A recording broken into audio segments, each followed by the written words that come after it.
Hello, everyone. The section about minors is a little bit complicated, but Rabbi Melamed just brings all the different opinions. I'm not really sure what his opinion is, but it does give us an idea about chinuch, about education of children, and so the plethora of opinions go from all the way from the child being born, or maybe even the bris, all the way to bar mitzvah, where obviously that becomes an obligation. So that's how to sum it up. He just brings different opinions and explains why each one has this opinion that's the right opinion. So, Anamir Viminit Achronim write that it is important to ensure that even small children who have not yet reached the age of understanding Gil Chinuch wash their hands in the morning. The reason for this is that if they don't wash their hands, the food they touch will become ruined by the Ruach Ra that is upon them. Again, this is according to this opinion that the Ruach Ra still exists. Additionally, there are those who abide by the extra pious act of washing newborns' babies' hands, as the Ben Ish Chai did, for by doing so, the children are raised with purity and sanctity. I think also in the background is the idea of how they used to raise the Kohanim who would deal with the paraduma, with the red heifer, that they would never even actually see people who weren't Kohanim. They would live in these caves and underground passages under the temple, and that way they would never ever touch something impure and be in the presence of impurity.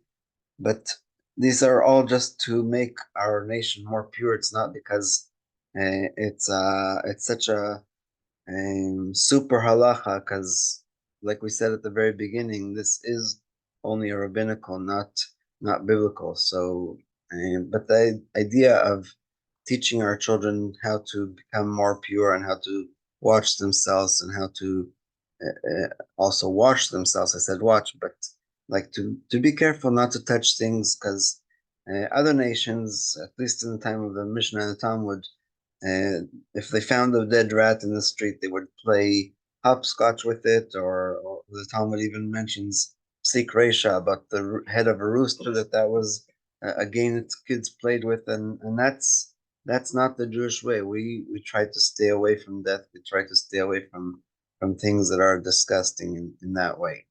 I think that's the context of all these halachot.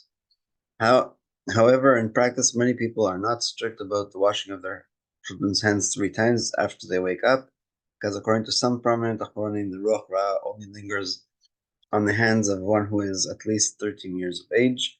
The more a person can connect to holiness and act to repair the world, the more the evil spirits contrastingly strives to make him impure. Hence, the Ruach Ra does not rest on the hands of Gentiles, for they are not obligated to perform mitzvot. Similarly, concerning children, the Ruach Ra does not rest upon them in its full force until they are sanctified in the obligation of performing the mitzvot. Still, we are commanded to educate minors to perform the mitzvot, and once they start observing the holy commandments, the Ruach Ra slightly lingers upon them as well. Therefore, from the time they reach the age of understanding and are capable of comprehending how to wash their hands, one is obligated to educate them and accustom them to washing based on the Shulchan Aruch. So I'll conclude without even reading his conclusion that when my brothers and I wanted to start putting on tefillin, and our father asked our rebbe's, and basically each one had their own stage. And I think the maximum was 6 months before the bar mitzvah that we started putting on tefillin, because that's actually mentioned that you have to be able to watch yourself from cleanliness. You're not supposed to pass wind while wearing tefillin. You're not supposed to distract yourself, and so I think that that's really the right conclusion. Each parent should choose not something automatically for all their children, but rather that each child has their own way of how careful they are, of how serious or not serious they are, and that's really the message of this idea. And so after the morning blessing of washing our hands, the Chachamim instituted other blessings, and we'll start with the blessing of thanks, because each section here is a little bit long, and each one talks about a different part. So we are now in chapter 9, Birkot HaShachar. Chachamim instituted the recital of many blessings immediately upon awakening in the morning. The purpose of these blessings is to thank Hashem for the good that He bestows upon us every day. Hence, the Talmud teaches that when a person wakes up, he must thank Hashem and say, "My God, the soul which you have placed within me is pure. Blessed are you, Hashem, who restores our souls to dead bodies." So that's Elokai Neshama. When he hears the sound of the rooster announcing the arrival of new day, he must say, "Blessed are you, Hashem, our God, King of the universe, who gives the rooster understanding to distinguish between day and night." And so that blessing is really about thanks, because it means that there's a system in the world. Today, obviously, we have alarm clocks and everything else, but there's a system in the world that naturally people wake up in the morning and they go to sleep at night, and there's order and there's routine and there's things that can be achieved and should be achieved. And that's why we thank Hashem that He even gave animals this kind of distinguished knowledge, and that way we can appreciate that we have even more knowledge and use our brain for a lot more important things than just telling day and night. And I think now is around Groundhog Day, and I remember that I saw a cartoon one year where this groundhog peeks out from the ground and says, "I'm only a groundhog, not a meteorologist." And I think that that's exactly what we're talking about. Yes, the animal kingdom and the trees and the flowers, they all have their time that Hashem gives them, but we should realize that we are smarter than them, and should use our brains to do good. And of course, all these blessings are known to us, but he gives a little bit of an explanation why we do these. Upon opening his eyes, he recites, "Who gives sight to the blind." When one stretches his hands, limbs, and sits on his bed after being held captive in the shackles of sleep, he recites, "Who releases the imprisoned." When he redresses, he recites, "Who clothes the naked." When one stands on his legs, he recites, "Who straightens the bent." Zokef Prefufim.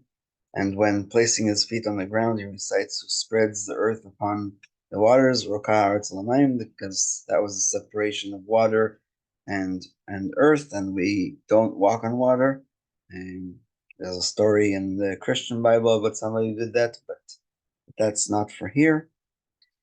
When one puts on his shoes, he recites, "Who has provided me with all my needs," Shasai Kol Tzorki.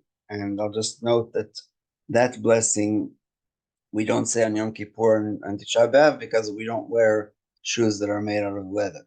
And some people do have the same custom, because we still wear some kind of shoes, some kind of covering on our feet. But I think that this was instituted over that specific idea of shoes that are of leather. And as he begins to walk, he recites, "Who prepares people's footsteps." When he fastens his belt, he recites, "Who girds Israel with strength." When he puts on a head covering, be it a kippah or a hat, he recites, "Who crowns Israel with glory." And so even on Tisha B'Av, when we don't wear tefillin, that is appropriate to say even in the morning, because it's not necessarily about the tefillin, even though it reminds us so much about tefillin. And maybe I'll make one last comment. This week we learned about the tzitz that the Kohen Gadol wore, and we were discussing whether the tefillin was above it or under it or next to it. And so that's definitely a crown of glory that is for Israel, but only one person wore it in order to represent all of us. And so we still have to say this blessing to thank Hashem, even if we don't have tefillin, if we're not wearing tefillin. It's the idea of Hashem glorifying the people of Israel. When he washes his hands, he recites, concerning the washing of hands, Al Netilat Yadayim. When washing his face, he recites, "Who removes sleeps from my eyes," and Ma'avir Shana And the Chachamim also instituted 3 special brachot of thanks, which express gratitude to Hashem for choosing us and giving us His mitzvot. They are for not having made me a Gentile, and for not having made me a slave, and for not having made me a woman. And women recite Shasani Kirtzano. I think that we'll talk about this a little bit more tomorrow because I have a general explanation about this. But let's conclude with this paragraph.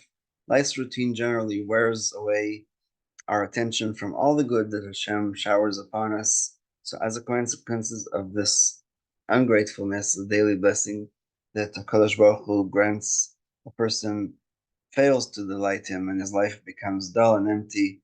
In order to emerge from this desolation, he seeks out various pleasures. Hence, the Chachamim instituted Birkot HaShachar, so that at least we will not be ungrateful. With these blessings, we thank our Creator for all things, big and small, that help us function in this world. So basically, over the day, over the 12 or 13 or 14 hours that we're awake, we tend to forget, but then next morning, doesn't matter if it's Shabbat or Yom Tov or Yom Kippur or any other day of the year, we wake up and we start all over again. And basically, we're trying to say we want to achieve a little bit more in our gratitude today than we did yesterday. And there's a lot of talk about gratitude lists and many different Sfarim that we have, especially Rabbi Dr. Tversky talked about that a lot, and so I think that that's a good place to stop for today. And tomorrow I'll explain a little bit more about this Shulas Ani, Goy, Eved, and Isha.